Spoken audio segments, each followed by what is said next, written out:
نحمدہ و نصلی علی رسولہ الکریم اما بعد فاعوذ باللہ من الشیطان الرجیم بسم اللہ الرحمن الرحیم۔ سورۃ التوبہ کی آیت نمبر 33 سے آج کے سبق کا آغاز کریں گے۔ رب اشرح لی صدری ویسر لی امری واحلل عقدۃ من لسانی یفقہوا قولی رب زدنی علما رب زدنی علما رب زدنی علما اللہم فقہنا فی الدین اللہم فقہنا فی الدین اللہم فقہنا فی الدین۔ اعوذ باللہ السمیع العلیم من الشیطان الرجیم من حمزہ ونفخہ ونفثہ۔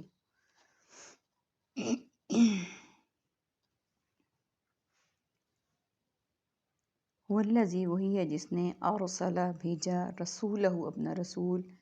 بالہدیٰ ہدایت کے ساتھ ودین الحق اور دین حق کے ساتھ لیظہرہ تاکہ وہ غالب کر دے اسے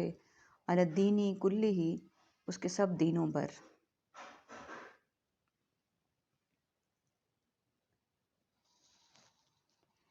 اس میں عربک کا ورڈ دیکھیے لیظہرہ، وہ غالب کر دے۔ اللہ سبحانہ وتعالیٰ اس آیہ مبارکہ میں پہلے میننگس کو دیکھ لیتے ہیں۔ یریدون ارادہ مراد اور مرید کے لیے بولتے ہیں، بافواہہم افواہ اور افواہیں، یتم تمام اتمام، حجت تمت بالخیر، کرہ کراہت مکروہ، الکافرون کافر کفر کفار اور کفار مکہ، ارسل رسول رسول مرسل، بالہدیٰ ہدایت، ہادی برحق اور ہادی عالم، کلہ کل نمبر کل کائنات اور کل جہان کے لیے استعمال کرتے ہیں۔ اللہ سبحانہ وتعالیٰ اس آیہ مبارکہ میں فرما رہے ہیں کہ اللہ وہ ہے، کہ اللہ تعالیٰ اپنی ذات کے متعلق بتا رہے ہیں، اللہ وہ ہے جس نے بھیجا اپنا رسول ہدایت کے ساتھ، یعنی نبی صلی اللہ علیہ وآلہ وسلم کو اللہ سبحانہ وتعالیٰ نے جو بھیجا ہدایت کے ساتھ بھیجا، دین حق یعنی سچے دین کے ساتھ بھیجا تاکہ وہ غالب کر دے اسے اس کے سب دینوں پر۔ کہ اللہ تعالیٰ نے اپنے پیارے نبی حضرت محمد صلی اللہ علیہ وآلہ وسلم کو ہدایت دے کر بھیجا، نور دے کر بھیجا، نور روشنی قرآن کی صورت میں، دین حق اور سچا دین دے کر بھیجا، اور ایسا دین جو تمام ادیان کا سردار، جو تمام ادیان پر غالب، ایسا نبی جو جہاں پہ سلسلہ نبوت مکمل ہو گیا، اور ایسی ہدایت جس کے بعد کہیں کسی چیز کی کوئی گنجائش نہیں رہ جاتی۔ کس لیے بھیجا؟ تاکہ وہ غالب کر دے اسے اس کے سب دینوں پر، تاکہ اللہ سبحانہ وتعالیٰ اس کے سب دینوں پر اسے غالب کر دے۔ پہلے جتنے بھی دین آئے، جتنے بھی انبیاء آئے، جتنی کتابیں آئیں، صحیفے آئے، سب پر اس کو غالب کر دے، کیونکہ ان کتابوں میں، ان صحیفوں میں، ان انبیاء کی تعلیمات میں ان کی قوموں نے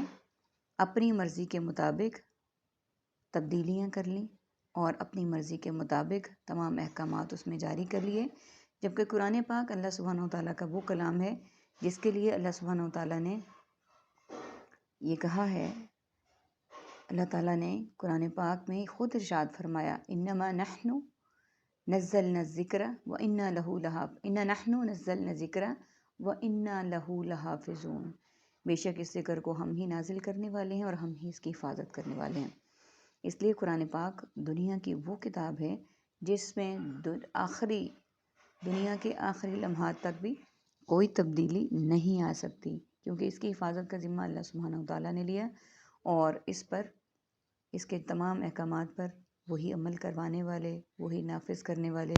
اور انہوں نے